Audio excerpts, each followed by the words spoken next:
Bismillahirrahmanirrahim. Assalamualaikum warahmatullahi wabarakatuh. Alhamdulillahirabbil alamin. Asyhadu an la ilaha illallah wahdahu la syarikalah wa asyhadu anna Muhammadan abduhu wa rasuluh. Allahumma shalli ala Muhammad wa ala ali Muhammad. Ayah bunda sekalian, dalam kesempatan kali ini izinkan saya untuk berbagi informasi terkait materi parenting kita kali ini, yaitu tentang peran ayah dalam menemani masa akhir balik. Banyak sekali pekerjaan rumah kita sebagai orang tua dalam mempersiapkan anak-anak kita menghadapi masa akhir baliknya. Lalu apa saja dan bagaimana seharusnya kita berperan dalam menemani masa akhir balik mereka? Perlu diketahui, akil itu artinya berakal, cerdik atau pandai, yang artinya dapat diartikan sebagai memiliki kedewasaan psikologis, emosional, rasional, sosial, dan finansial. Sedangkan kata balik adalah masa peralihan dari anak-anak menuju dewasa. Balik adalah kedewasaan biologis yang ditandai dengan menstruasi pada anak-anak perempuan dan mimpi basah pada anak laki-laki. Umumnya terjadi pada usia 11-14 tahun.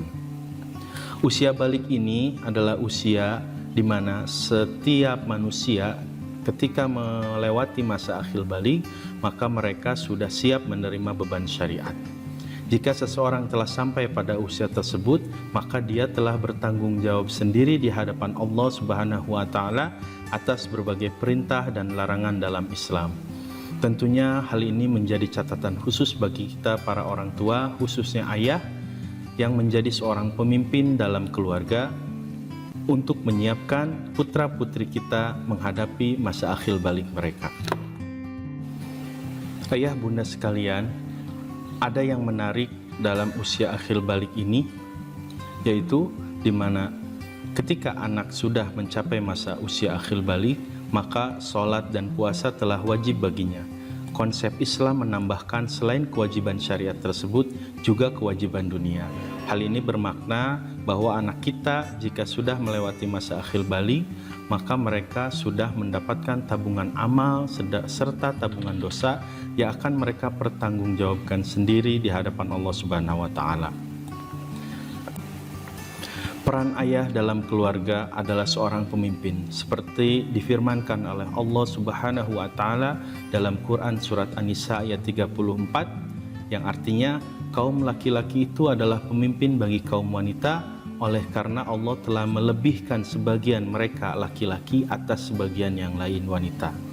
Dari ayat di atas jelaslah laki-laki memiliki kelebihan dibandingkan perempuan karena mereka akan dituntut menjadi seorang pemimpin, baik untuk dirinya sendiri maupun untuk keluarga. Hadis yang lain, Rasulullah bersabda, "Setiap kalian adalah pemimpin dan setiap kalian akan dimintai pertanggungjawabannya. Seorang imam adalah pemimpin dan akan dimintai pertanggungjawabannya. Seorang laki-laki adalah pemimpin atas keluarganya dan ia akan diminta pertanggungjawabannya." Muttafaqun alaih. Ayah bunda semuanya yang sama-sama mengharapkan ridho dan rahmat Allah Subhanahu wa Ta'ala, berdasarkan penjelasan di atas, maka seorang ayah memiliki kewajiban untuk memberikan pendidikan yang terbaik untuk kelangsungan keluarga kita, khususnya dalam menghadapi masa akhir balik putra-putri kita. Pendidikan sejati adalah pendidikan yang menemani anak-anak kita untuk membangkitkan fitrah keimanannya, fitrah potensi uniknya masing-masing sesuai fitrah tahapan perkembangan usianya, agar mampu menerima kewajiban syariah dan memiliki peran-peran yang terbaik dalam kehidupannya. Tepat ketika mereka berusia di akhir balik, itulah amanah terbesar dalam pendidikan Islam yang akan mereka emban. Oleh karena itu, peran orang tua, khususnya ayah, sangat berkontribusi sekali untuk kemajuan bangsa dan agama ini. Ayah bunda semuanya, target pendidikan yang harus dijadikan oleh kedua orang tua, khususnya ayah dalam menemani masa akhir balik, yaitu menjadikan anak kita menjadi anak yang soleh dan solehah. Karena sesuai dengan 4 pilar sifat Rasulullah yang disebutkan pertama kali adalah siddiq dan amanah. Setelah itu baru disebutkan sikap sifat patonah, serta tabligh. Di sini jelas bahwa sifat sidik dan amanah merupakan karakter kuat bagaimana menyiapkan kejujuran dan dapat dipercaya menjadi dasar utama sebelum mendapatkan kecerdasan. Karena banyak sekali orang-orang yang cerdas tapi tidak soleh, mereka menyalahgunakan kecerdasannya untuk mendapatkan kepentingan-kepentingan pribadi. Dia cerdas dalam mengolah keuangan, jika dia tidak soleh maka dia akan menjadi seorang koruptor. Ini semua tak lain karena sifat kesolehan tidak ada dalam dirinya, sifat takut kepada Allah tidak ada dalam dirinya. Yang dia takutkan hanya takut miskin, takut jatuh di dunia, dan dia tidak takut kepada Allah. Untuk itu yang harus kita siapkan adalah pribadi-pribadi yang takut kepada Allah serta senantiasa beribadah dan hidup hanya untuk Allah Subhanahu wa Ta'ala. Target pendidikan untuk menjadikan anak soleh diantaranya, yang pertama, membiasakan putra-putri kita untuk sholat di awal waktu. Yang kedua, selain sholat di awal waktu, yaitu anak-anak kita diajarkan untuk selalu berempati kepada sesama manusia agar memiliki kepekaan sosial sehingga dia mampu menjadi pribadi yang bertanggung jawab dan juga pribadi sosial yang bermanfaat untuk manusia lainnya.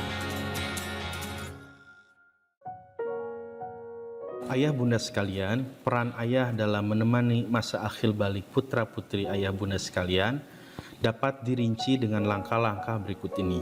Yang pertama, ayah harus menjadi seorang figur yang konsisten dalam melakukan kebaikan di rumahnya maupun di tempat kerjanya. Dari mulai sholat di awal waktu, puasa, zakat, dan lain-lain, sehingga bisa menjadi sebuah potret figur yang dapat dicontoh oleh anak-anaknya. Sehingga anak di rumah dapat menjadikan orang tua, khususnya ayah, menjadi figur yang cocok untuk dicontoh dalam kehidupannya sehari-hari. Langkah yang kedua, seorang ayah haruslah mendidik anak dengan serius, dengan penuh waktu dan bukan sisa waktu. Proses pendidikan inilah yang harus disadari oleh ayah agar memberikan penuh dengan semangat, penuh dengan khusyuk, bukan sisa waktu dalam pekerjaan. Karena anak akan merasa dirinya berharga di hadapan orang tuanya. Langkah yang ketiga, seorang ayah haruslah menjadi pemimpin yang bisa mengendalikan dan menegakkan aturan di rumah. Cara yang bisa diambil untuk menegakkan aturan di rumah yaitu dengan menyepakati aturan di rumah beserta konsekuensinya. Jika anak hanya menerima hukuman tanpa konsekuensi, maka anak akan merasa seperti orang yang terhukum. Lain halnya dengan konsekuensi, di mana sudah ada kesepakatan sebelumnya, jika anak kita melakukan sesuatu, maka dia akan mendapatkan sesuatu. Itulah konsekuensi. Sebagai contoh, di dalam kesepakatan di rumah, jika tidak sholat di awal waktu, maka dia harus mencuci piring selama 1 hari penuh. Sehingga jika anak melanggar aturan tersebut, dia akan sadar sendiri bahwa dia melakukan konsekuensi dengan mencuci piring selama 1 hari penuh. Insya Allah dengan program ini anak-anak tidak merasa terhukum, tapi anak-anak merasa memiliki tanggung jawab karena telah melakukan kesalahan, maka dia harus membayar dengan kebaikan. Langkah yang berikutnya, seorang ayah dapat mengajarkan anak-anak untuk melakukan sedekah kreatif. Maksudnya, sedekah kreatif ini adalah membiasakan anak-anak untuk peka dalam berempati terhadap sesama manusia. Sebagai contoh, jika kita telah makan yang enak di rumah ataupun di restoran, maka kita bekalkan kepada mereka untuk membungkus satu atau banyak makanan yang sama seperti yang kita makan. Lalu setelah itu kita sama-sama mencari fakir miskin untuk diberikan makanan yang terbaik yang menurut kita sangat lezat dan sangat enak. Hal ini memberikan pendidikan kepada putra-putri kita bahwa sedekahlah dengan sedekah yang terbaik. Bukan sisa uang, bukan sisa makanan, dan bukan sisa semuanya, tapi benar-benar sedekah yang terbaik. Langkah berikutnya, seorang ayah selalu mendoakan di setiap waktu dengan serius, tidak main-main, tapi benar-benar menyempatkan waktu untuk berdoa khusus kepada Allah agar menjadikan anak kita anak yang soleh dan soleha. Karena apa? Tetap hanya Allah lah yang dapat merubah perilaku anak-anak kita, Tapi Allah tidak akan merubah seseorang jika orang tersebut tidak mau merubah dirinya sendiri. Ayah bunda semuanya, menyayangi anak yang hakiki yaitu menyiapkan anak calon ahli surga. Dalam surat At-Tahrim ayat 6, Allah berfirman, "Hai orang-orang yang beriman, peliharalah dirimu dan keluargamu dari api neraka yang bahan bakarnya adalah manusia dan batu. Penjaganya malaikat-malaikat yang kasar, keras, dan tidak mendurhakai Allah terhadap apa yang diperintahkannya kepada mereka dan selalu mengerjakan apa yang diperintahkan." Surat At-Tahrim ayat 6. Dalam surat ini Allah jelas menegaskan bahwa sebagai seorang pemimpin dalam rumah tangga, maka seorang ayah akan memelihara dirinya dan keluarganya agar tidak menjadi bahan bakar api neraka. Menjadi suatu kewajiban kepada orang tua, khususnya ayah, untuk selalu membekali keluarga kita agar tidak masuk ke dalam neraka. Ayah bunda semuanya yang sama-sama mengharapkan ridha Allah Subhanahu wa taala, demikianlah materi parenting kita kali ini. Mudah-mudahan bermanfaat untuk kita semua, khususnya untuk saya pribadi dan umumnya untuk ayah bunda sekalian.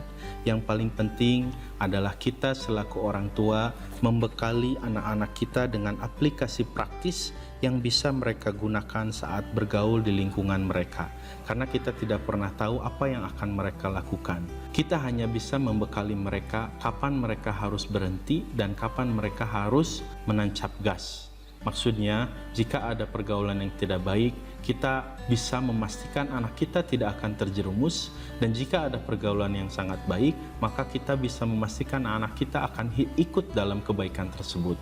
Itulah mungkin tugas kita sebagai orang tua yang pada akhirnya mengharapkan semuanya kepada Allah, bertawakal kepada Allah, menyerahkan sepenuhnya kepada Allah. Setelah kita berikhtiar untuk membentuk anak-anak pribadi yang soleh, hanya Allah lah yang dapat melindungi mereka ketika mereka tidak dalam pengawasan kita.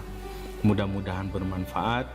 Mohon maaf jika ada kesalahan, karena kesalahan murni dari kebodohan saya, dan juga kesempurnaan itu hanya milik Allah. Rabbana atina fid dunya hasanah wa fil akhirati hasanah wa qina azabannar. Subhana rabbika rabbil izzati amma yasifun, wassalamun alal mursalin walhamdulillahi rabbil alamin. Billahi taufiq wal hidayah. Wassalamu alaikum warahmatullahi wabarakatuh.